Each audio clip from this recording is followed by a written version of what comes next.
نحمدہ و نصلی علی رسولہ الکریم اما بعد فاعوذ باللہ من الشیطان الرجیم بسم اللہ الرحمن الرحیم الصلاۃ والسلام علیک یا سیدی یا رسول اللہ الصلاۃ والسلام علیک یا سیدی یا حبیب اللہ وعلی آلک و اصحابک یا سیدی یا محمد رسول اللہ صلی اللہ علیہ وآلہ وسلم۔ اللہ رب العالمین کی بارگاہ میں دعا ہے کہ رب العالمین ہم سب کی حاضری قبول فرمائے۔ سامعین و ناظرین، آج کل ہم وہ احادیث پڑھ رہے ہیں جن میں نبی کریم علیہ السلام نے مختلف اعمال پر جنت کی بشارت دی ہے۔ 6 احادیث مبارکہ ہم نے پڑھی، کچھ اور احادیث آج پڑھتے ہیں اور یہ سلسلہ جاری ہے۔ سماعت فرمائیں۔ اللہ تبارک و تعالیٰ کی بارگاہ میں یہ دعا کرتا ہوں کہ مالک کائنات ہم سب کو عمل کی توفیق عطا فرمائے۔ تو گرامی قدر، وضو کے بعد 2 رکعت نماز نفل تحیۃ الوضو کہلاتے ہیں۔ وضو کے بعد 2 رکعت نفل جو ہیں تحیۃ الوضو کہلاتے ہیں۔ انہیں باقاعدگی سے پڑھنے والے کے لیے بھی جنت کی بشارت ہے۔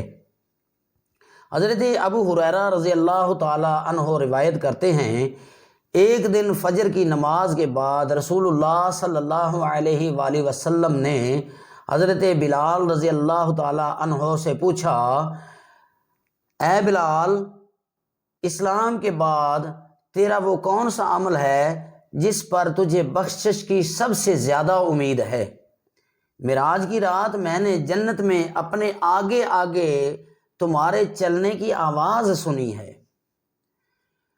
حضرت بلال رضی اللہ تعالیٰ عنہ نے عرض کی، یا رسول اللہ صلی اللہ علیہ وآلہ وسلم، میں اس سے زیادہ امید افزا عمل کوئی نہیں پاتا کہ دن یا رات کو جب بھی وضو کرتا ہوں تو جتنی اللہ کو منظور ہوتی ہے نماز پڑھتا ہوں۔ حضرت بلال رضی اللہ تعالیٰ عنہ دنیا میں بھی نبی کریم علیہ السلام کا ساز و سامان لے کر آگے آگے چلا کرتے تھے۔ اللہ تبارک و تعالیٰ نے نبی رحمت علیہ السلام کو دکھایا کہ جنت میں بھی ویسا ہی ہوگا۔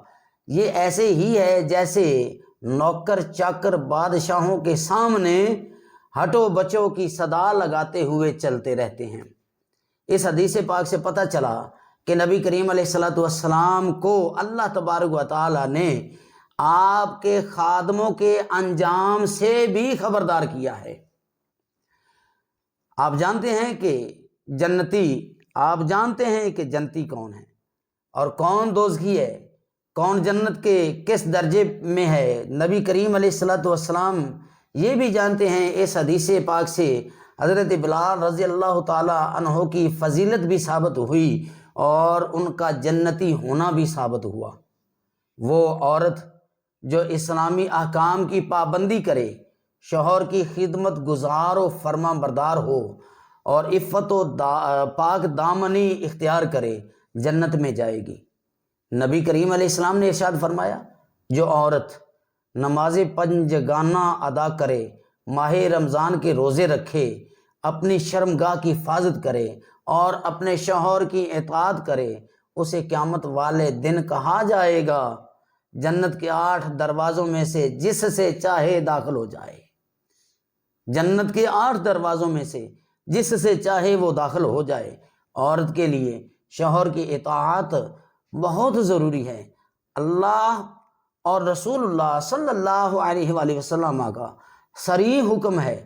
شریعت اسلامیہ نے گھر میں بیوی پر شوہر کو حکمران بنایا ہے۔ نیک اور صالح عورت وہی ہے جو اپنے شوہر کی اطاعت و فرما برداری کرے۔ عورت پر اللہ تعالیٰ اور اللہ کے رسول کے بعد سب سے بڑا اہم حق اس کے شوہر کا ہے۔ لہٰذا مسلمان خواتین کو اپنے شوہروں کے حقوق کا خاص خیال رکھنا چاہیے۔ عورت پر اس کا شوہر راضی ہوگا تو رب راضی ہوگا، اور شوہر ناراض ہوگا تو رب بھی نہیں راضی ہوگا اس پر، رب بھی اس پر راضی نہیں ہوگا۔ لیکن یاد رہے کہ شوہر کی اطاعت صرف جائز اور مشروع کاموں میں ہوگی، یہ بھی یاد رکھیے گا۔ اگر وہ کسی حرام اور ممنوع کام کا حکم دے تو اس کی اطاعت نہیں ہوگی۔ جیسا کہ نبی اکرم صلی اللہ علیہ وآلہ وسلم نے فرمایا مخلوق کی ایسی اطاعت نہیں ہوگی جس میں اللہ تعالیٰ کی نافرمانی ہو۔ حج مبرور جنت میں جانے کا سبب ہے۔ نبی کریم علیہ السلام نے ارشاد فرمایا عمرہ ان تمام گناہوں کا کفارہ ہے، ان تمام گناہوں کا کفارہ بن جاتا ہے جو موجودہ اور گزشتہ عمرہ کے درمیان میں ہوئے۔ جو گناہ پیچھے 1 سال پہلے عمرہ کیا، اب جانے کا ارادہ ہے، تو جب عمرہ کرے گا تو اس کے درمیان جتنے گناہ ہوئے ہیں، جتنے ہی بندے نے گناہ کیے ہیں، دوبارہ عمرہ کرنے جائے گا تو اللہ تبارک و تعالیٰ اس کے گناہوں کو معاف فرما دے گا۔ اور حج مبرور کا بدلہ جنت کے سوا کچھ نہیں ہے، یعنی حج مبرور کا بدلہ جنت ہی ہے۔ حج مبرور وہ حج ہے جو خالصتاً اللہ تبارک و تعالیٰ کی رضا کے لیے کیا جائے، جو دکھلاوے کے لیے بالکل نہ ہو، ریاکاری سے پاک ہو، دوران حج گناہ فسق و فجور سے بچا جائے، جس میں آداب کا خیال رکھا جائے، ایسا حج یقیناً جنت میں داخلے کا سبب ہے۔ آخر میں دعا کرتا ہوں کہ اللہ تبارک و تعالیٰ ہم سب کو عمل کرنے کی توفیق عطا فرمائے۔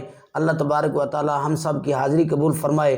جو کچھ کہا سنا پڑھا اللہ تبارک و تعالیٰ اپنی بارگاہ میں قبول فرمائے، اور اس کا اجر و ثواب مالک کائنات ہمارے تمام مرحومین حقدار امیدوار مرحومین کے ایصال ثواب قبول و منظور فرمائے۔ آمین۔ وصلی اللہ علی حبیبہ محمد وآلہ وصحبہ اجمعین۔